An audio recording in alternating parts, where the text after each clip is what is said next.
Strategic seating is a game changer. Hi, I'm a music teacher and this is my life.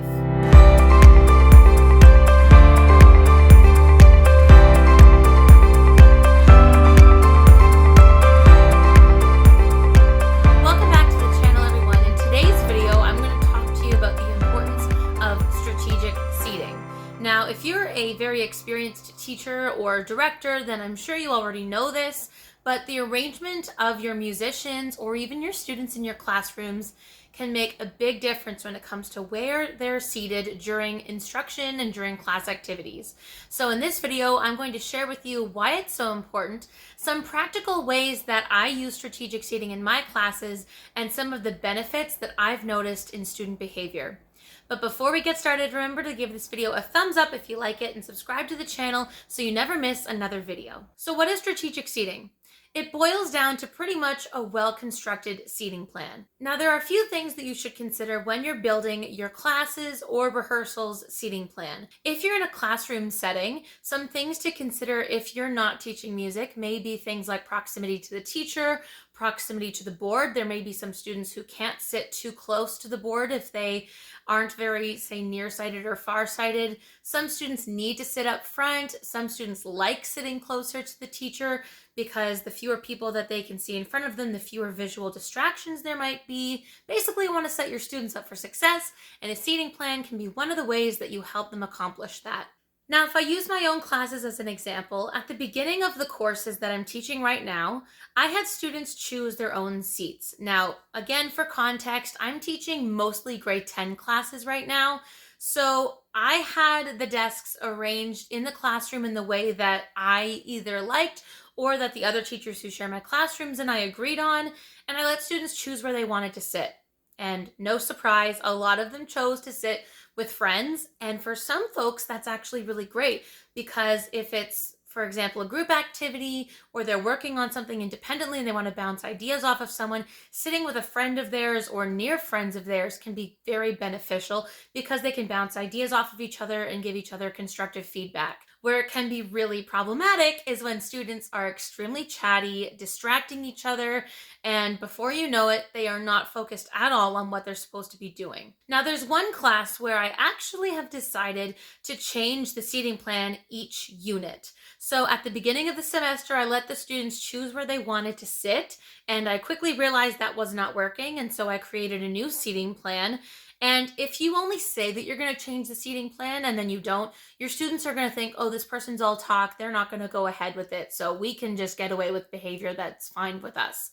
Well, when I ended up changing the seating plan, all of a sudden everyone went, oh, then they weren't very happy. And I'm not surprised because some of the decisions that I made, they weren't happy with, but I had to separate a few people if they were distracting each other or even if they were distracting other people in the class.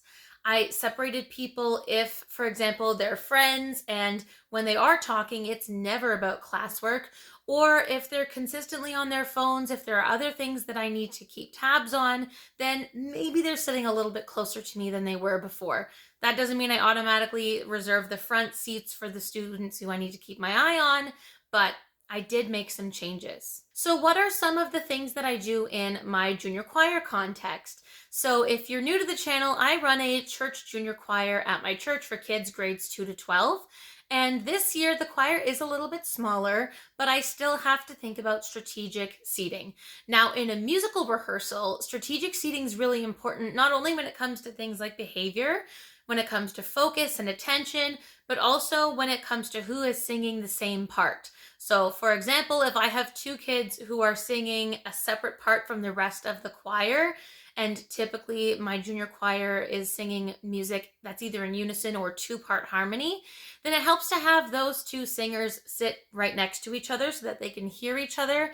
And that way, if they're not singing the right note or if they forgot what page they're on or what words they're singing, they can listen to the person next to them quite easily and basically just keep going from there. Now in my junior choir context, I have 3 different sets of siblings in the choir right now. And so my strategic seating is based on what vocal vocal parts they're singing in and the height of the students, right? I have taller students sit in the second row, but I also have to be very mindful to not put siblings right next to each other whenever possible, because typically, even if some siblings say that they can sit next to each other, what ends up happening is maybe they distract each other. They're talking about things that happened at home that have nothing to do with the rehearsal. And I only have 1 hour with my junior choir per week. So every single minute of my rehearsal time with them is valuable.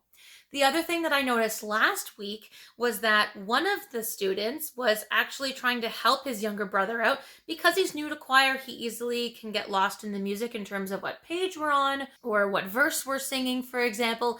And so I noticed one brother, now it comes across to me as though he's helping, but one brother, he would actually do this.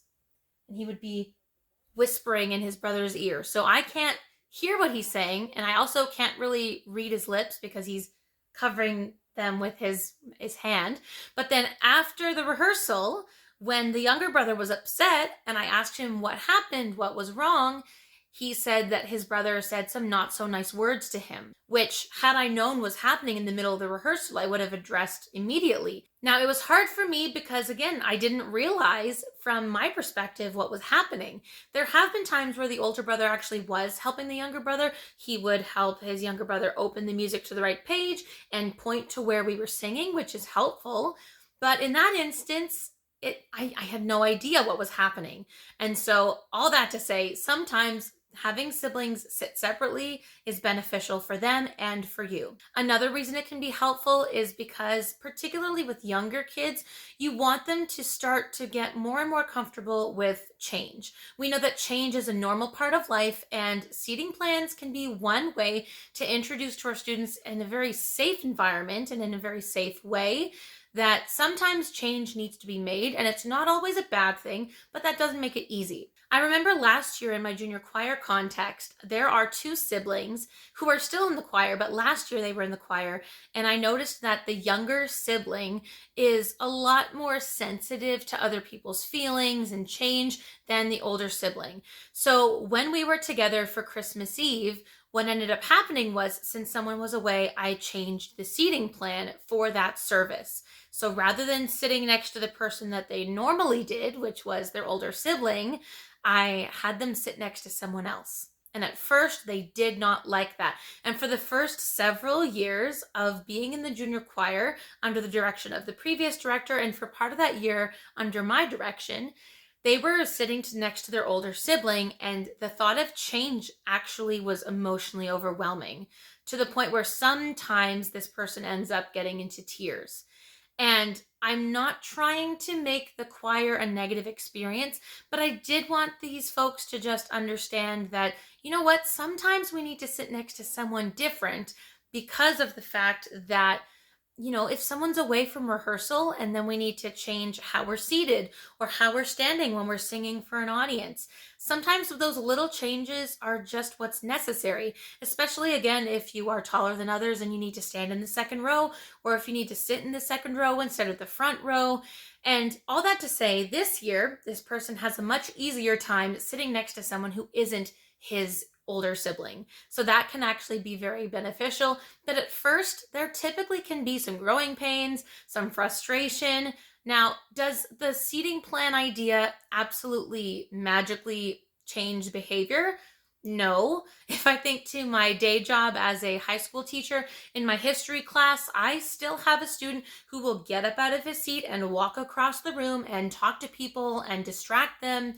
He'll go on his phone. He's very, I don't want to say combative, but oppositional might be the right word. If I ask him to put his phone away, he won't. If I say, okay, this is what we're working on, I'm giving you in class time to work on it, he won't do it unless he thinks it's being marked, and all of those things can be part of that conversation.